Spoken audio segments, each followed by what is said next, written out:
Cedar Point is a life-changing experience. This amusement park is known for its crazy roller coasters and picturesque setting. Cedar Point features 17 different roller coasters, soon to be 18 when Siren's Curse opens up soon. But if you head towards the back of the park, you're gonna hit up one of the best rides at Cedar Point, Maverick. This is the small launch coaster here, and in this video, I'll give up my thoughts about this ride. So what is the presentation like for Maverick? So as you walk up to the ride, it looks very small. The tallest point on Maverick is 105 feet, so it's a puny thing. But as you see the entrance, you will notice that the ride has an absurd weight. There are two reasons for this: poor capacity and popularity. These two factors are not a good combo. So while waiting in the queue, it moves at a snail's pace. But a cool fun fact is that Cedar Point reused the queue from the old water ride here, Whitewater Landing. After that ride closed in 2005, Maverick took its spot in 2007. So after the exhausting wait, you will get assigned a row, but the crew can accept row requests on some occasions. So after that, you enter the train, pull down your OTSR and dispatch, and that will lead us into the ride experience. So you roll out of the station and quickly gain speed with an LSM lift hill. You get a nice breeze on it on a nice day. So you crest the top and whip down the 95-degree drop. It feels like the train is going to disconnect from the track, and it got me when I rode it. So the train banks sharply to the right, then snaps to the left and back to the right. And these transitions are very whippy. Afterwards is an airtime hill. You get great ejector on it. Then the train turns back to the right into the twisted horseshoe roll. These are basically two back-to-back 0G rolls with the turn in the middle. It's like upside down airtime in a way. Afterwards, the train banks sharply to the right into a tunnel. And for me,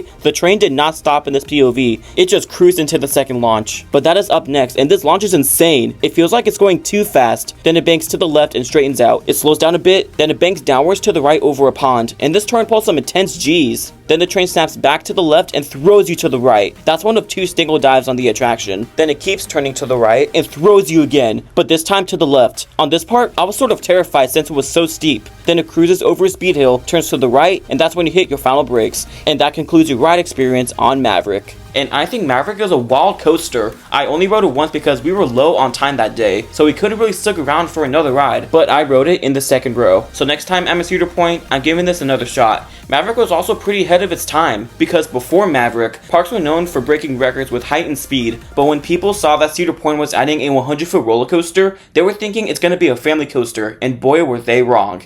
Afterwards, a major era called the Coaster Wars has ended. It also inspired rides such as Pantheon, Taiga, Terran, so it really was a major influence to the industry. But for the final score from Maverick, I'm giving it a 9.5 out of 10. I love this ride. It's actually ranked number 3 in my top 25, so it's pretty dang high. But if I had to give any recommendations before riding, beware of the wait times when you go. It's easily gonna have the longest line of the day, but it doesn't matter how long the wait time is, it's gonna be worth it. Plus, keep your head forward. You could tap your head on the restraints if you're not careful. And I say it's the best intimate coaster I've ridden for right now, unless if I ride Pantherian at King's Dominion soon, and I'm still praying for that ride to be open. So I want to hear from you guys. What are your thoughts on Maverick at Cedar Point? If you enjoyed this review, it would be greatly appreciated if you gave this video a like. Our goal for 2025 is to hit 700 subscribers before next year, and the support you guys are giving to me really means a lot. It is not easy being a YouTuber, so the support really is appreciated. But you can expect a new video coming out in the next 5 days, so keep that adrenaline pumping, and thanks for watching.